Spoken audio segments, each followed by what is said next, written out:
Es ist wirklich sehr interessant, wie der Verstand all diese Ausreden hervorbringt.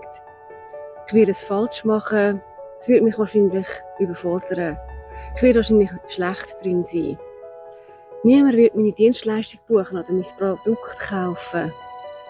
Es wird wahrscheinlich nicht funktionieren. Ich habe keine Zeit dafür. Das Richtige wird dann schon zu mir finden. Es entspricht nicht meinem Charakter. Es hat in der Vergangenheit nicht funktioniert. Wieso soll es jetzt funktionieren? Wahrscheinlich werde ich ausgelacht werden. Jemand wird mir sagen, dass ich nicht gut drin bin. Es wird wirklich schwer werden. Ich möchte, dass du auf die Sachen achtest, denn all das ist dein Hirn, das dir sagt, dass es Veränderung nicht mag.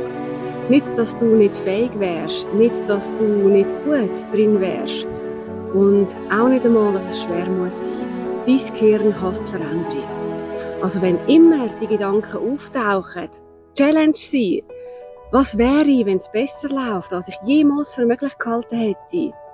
Was wäre, wenn es einfacher ist als gemeint? Was wäre, wenn viele Leute buchen oder kaufen? Was wäre, wenn ich gut genug bin? Wenn ich wirklich stolz auf mich bin? Wenn es mir tatsächlich Spass macht? Wenn ich es wirklich geniesse? Erkunde die Möglichkeiten der Alternativen.